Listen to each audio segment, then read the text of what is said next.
Okay, so this shit is corny. Like, this isn't gonna work. If you want to come here with good intentions and you have a side that you're fighting on, satire is a really, really powerful tool. And right now, the right is fucking killing you guys. They're way, way funnier than you. Like, by miles. And it's a really, really good recruitment tool. Like, it makes people want to join them. Like, I'm gonna be as apolitical as I can, but when I come here, like, I want to join, like, the Red Hat kids, like, bad, because this shit is whack. It's not cool. Like, this isn't funny.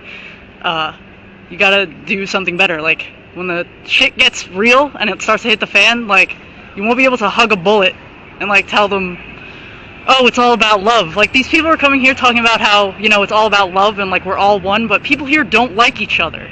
Like, there's people that come here and there's immediate, like, tension between people. So, it's not really about that. It's a more of a virtue signaling, like, look at how good I am, let's take a selfie in front of the camera type deal. Like, it's not about love at the end of it. Like, there's obviously a culture war here, and if you want to win it, you can't be corny, because it's fucking whack. You look like herbs. Like, this sucks. It fucking sucks. You gotta be better.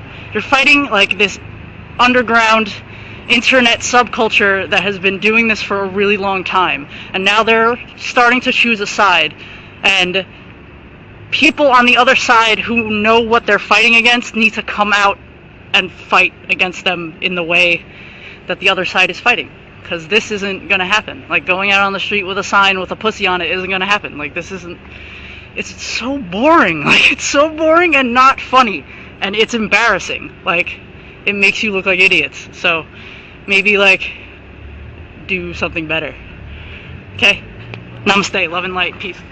Everything she said there, pretty much so, is true and very accurate of the current culture war that we live in.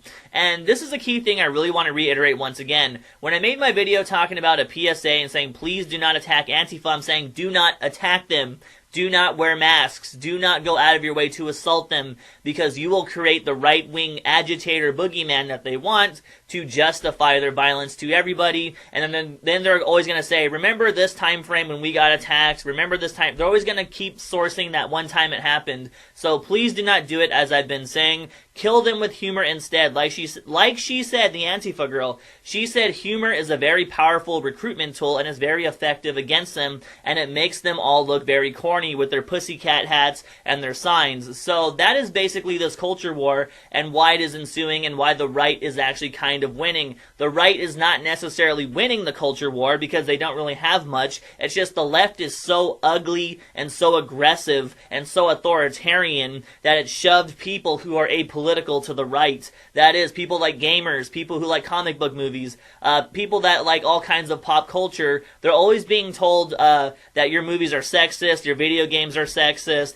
we need to have an all-female Ghostbusters cast. All this authoritarian left behavior has shoved people into the right, or just shoved people who are trolls to then troll against them. And that's the reason why they're losing here. The second the right becomes evangelical, Christian, authoritarian like they were in the 90s, for those of you old enough to remember, back in the 90s, the right was pretty Christian authoritarian, trying to have all these blue laws, moral laws. I'm so offended as a Christian. There's nothing wrong with being a Christian, and there's really nothing wrong with being an SJW either. It's just the moment you shove your agenda down people's throats is the moment people hate you. People who are apolitical or don't even care about it will then become atheists or will become anti-SJWs, because that is what people don't want. No one wants to be told how to live. No one wants their life regulated. No one wants to be forced to live under someone else's pronouns. So that's the way it goes.